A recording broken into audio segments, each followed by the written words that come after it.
What's up, guys? Welcome back. Today I'm going to be giving you my top 5 scariest anxiety symptoms. Go ahead and smash that like button down below. If you're ready to kick anxiety in the butt, leave me a comment.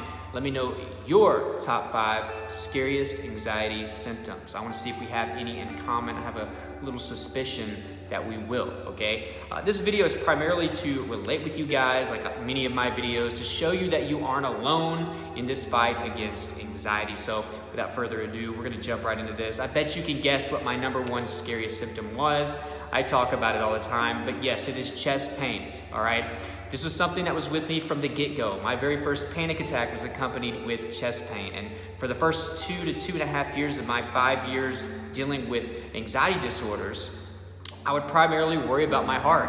I thought I had heart disease. I thought I was having heart attacks instead of anxiety attacks. I would have crushing chest pain, radiating, shooting, sharp. I would have it on the left, the right, the middle, the top, the bottom, all in that area. Just about any type of pain that you can feel in and around your chest, I would experience it.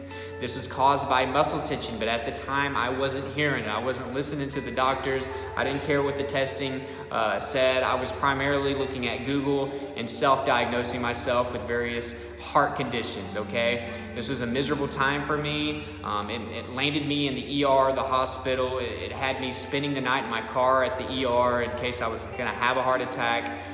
It was primarily the culprit for most of my anxiety in the beginning.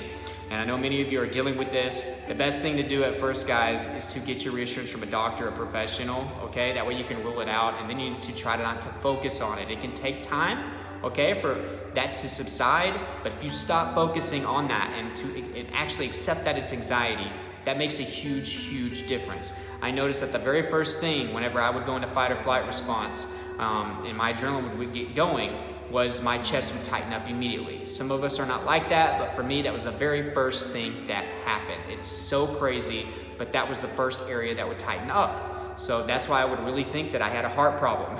So we're gonna move on to number 2, brain zaps. Some of you may have not heard of this. There are a few different ways of saying this, but the most common one seems to be brain zaps. Now, luckily, I only experienced this 2, maybe 3 at most. But some of the most scariest moments of my life. I thought I was having a stroke each time. The main one, the very first one, was the scariest. I can remember it like it was yesterday. I was at my ex's apartment. We were getting ready to go to a Little League game, and I was getting dressed in the bathroom, and then this intense vibration and shaking spasm. That's the best way that I can explain it. A vibrating spasm inside my head. It just shook, and I remember falling to my knees, and I was like, oh. I was like, call an ambulance. I was telling my ex, call an ambulance, call an ambulance. And luckily she didn't, because just literally like 4, 5, 6 seconds later, it stopped, okay? It was one of the worst things I've ever dealt with in my life. It was so terrifying. I literally thought I was dying of a stroke or an aneurysm, one of the two. But that's the best way that I can describe it. A lot of people that are actually coming off their antidepressants complain of brain zaps as well. As far as I know, there's not a ton of information on these, but they're not dangerous, okay? They're just a symptom that seems to be brought on by intense anxiety. And those were some of my worst anxious moments when I would experience these brain zaps. Number 3, guys, numbness and tingling. I did a video about this yesterday, but it's still on my top 5 as far as ranking them as the scariest ones. Numbness and tingling, I associated it with a heart attack or a stroke, okay? So I would have the chest pain, and then usually I would have the numbness and tingling that would follow, and a lot of times I would actually focus this in on my left arm, because that's what I was taught by Googling, that your left arm is the one that goes numb and that tingles the most whenever you're having a heart attack. So I could actually focus it on one side of my body. Yes, you can actually do that, okay? Your mind is that powerful. But what's happening is during your fight or flight, your blood is going to your central organs and your muscles, so the blood flow leaves your extremities. So you can have numbness and tingling in your face, your fingers, your hands, your arms, your legs, your feet, your toes. Those are the most common areas because that's where the blood flow is actually leaving. So I would deal with this. Probably 75% of my panic attacks were accompanied by the numbness and tingling, and it would follow right after my chest pain. So it terrified me. I thought I was having a heart attack and a stroke, and it just made it so much more convincing that there really was something wrong with my heart, okay? Number 4 is headaches. Now, this was terrifying for me because before my anxiety, I rarely ever had a headache in my life. So it wasn't something that I was used to, but I would have some pretty bad headaches. All right, a lot of this is caused by muscle tension and spasms. All right, whenever we are in fight or flight, our muscles can be tense for a very long period of time.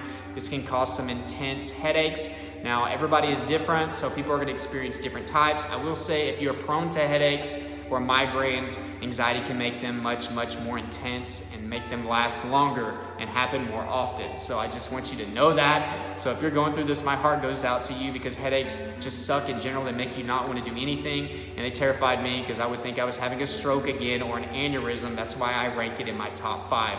Number 5, this is also a very scary one. This is something that I experienced, especially my first panic attack, and that was depersonalization, derealization. I felt like everything was fake, and it really made me feel like I was dying. I felt like this was just the way it was going to feel whenever you die.